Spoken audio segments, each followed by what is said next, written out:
Bonjour à tous, je suis ravie de vous retrouver aujourd'hui dans cette nouvelle vidéo pour vous présenter une méthode de lecture basée sur l'humour et qui s'intitule Happily. Cette méthode de lecture exclusivement basée sur l'humour a été créée par un orthophoniste suite évidemment à plusieurs années de travail, de recherche et d'études. On le sait tous évidemment, les enfants ont besoin de plaisir pour apprendre ou réapprendre et c'est donc par le canal de l'humour que notre orthophoniste Benjamin Stevens a décidé d'appliquer et donc de concevoir sa méthode. Différents moyens mnémotechniques ont évidemment été utilisés et couplés à cette méthode pour vraiment pouvoir apporter à l'enfant toutes les aides nécessaires et en tout cas les aides adaptées qui lui conviendront pour pouvoir apprendre ou réapprendre à lire correctement. Vous l'aurez compris, c'est donc une méthode qui va être intéressante pour tous les enfants, mais évidemment plus particulièrement pour les enfants qui sont en grande difficulté à la lecture. Ça ne vous empêche évidemment pas de l'utiliser chez un enfant sans pathologie, mais qui éprouverait peut-être un manque de motivation, qui serait peut-être réfractaire à l'apprentissage de la lecture ou complètement démotivé. Je regarde avec vous donc la table des matières. Évidemment, c'est une méthode qui va suivre une progression tout à fait logique et chronologique, en commençant par les voyelles, les premières consonnes, la combinatoire, en allant vers les premiers mots, les premières phrases, etc. Et en ajoutant évidemment les complications petit à petit, avec notamment nos graphies semi-complexes, complexes, les mots irréguliers, les mots rares, etc. Donc là, on arrive voilà sur le premier chapitre avec notamment les voyelles, les consonnes, la combinatoire, et vous avez de nouveau une petite table des matières qui va reprendre du coup les différentes graphies qui vont être analysées ou en tout cas apprises, réapprises à ce moment de la méthode. Vous avez à chaque fois donc une illustration, donc déjà les illustrations sont très très belles, en tout cas moi je trouve vraiment les dessins très jolis, les personnages donnent envie.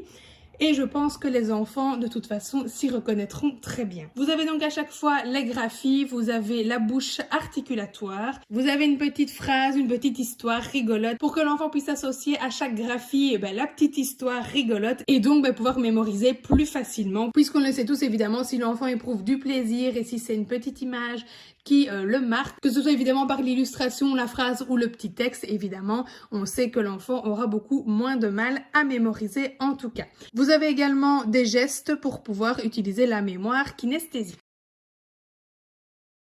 Et on continue, donc à chaque fois, voilà, vous voyez la graphie, la bouche articulatoire, le petit geste, l'illustration et la petite phrase, petite histoire rigolote. On arrive ici à la combinatoire. Évidemment, vous remarquerez que les syllabes ont été colorisées. C'est également évidemment une aide visuelle apportée tout au long de la lecture. Vous avez également un type de police qui a été choisi minutieusement, ainsi qu'une taille pour que ce soit évidemment confortable pour les enfants. Au stade de la phrase, vous pouvez voir évidemment, puisque c'est une méthode syllabique, que les syllabes ont été également colorisées. Et donc, je vais avancer un petit peu pour vous montrer évidemment que ça se complexifie, mais qu'on est toujours sur une même base avec à chaque fois le graphème, la bouche articulatoire, le petit geste, l'illustration rigolote, la petite phrase ou histoire qui fonctionne avec.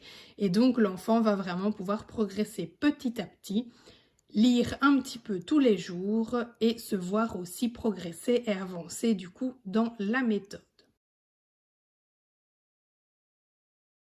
Bien évidemment, l'enfant va donc progresser pas à pas. Si vraiment l'enfant est tout à fait débutant ou totalement largué dans l'apprentissage de la lecture, vous allez évidemment simplement suivre la progression proposée par la méthode. Si par contre l'enfant est déjà un petit peu plus avancé, vous allez vraiment vous assurer que tous les acquis sont bien automatisés et pouvoir reprendre là où il s'est arrêté ou en tout cas là où il a des difficultés, que ce soit au niveau de la syllabation, des mots ou des phrases, bien évidemment.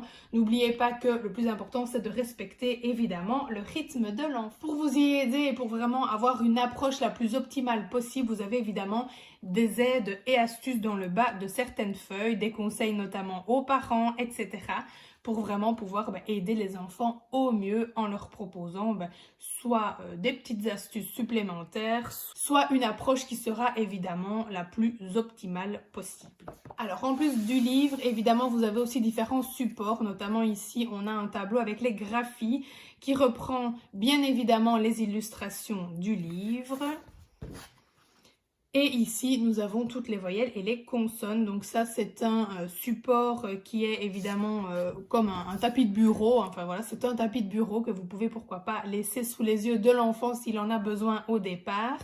Et puis vous avez également de grands posters. Ça peut être intéressant évidemment à mettre dans le bureau ou bien dans la classe. Je vais vous l'ouvrir et vous le montrer.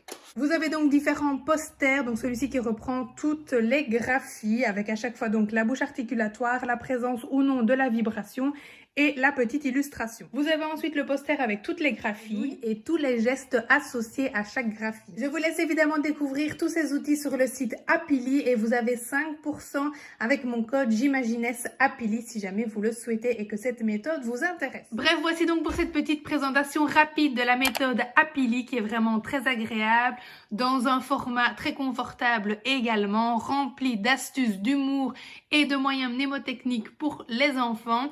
J'espère en tout cas que cette vidéo vous aura plu et je vous dis à très vite pour une nouvelle présentation de matériel.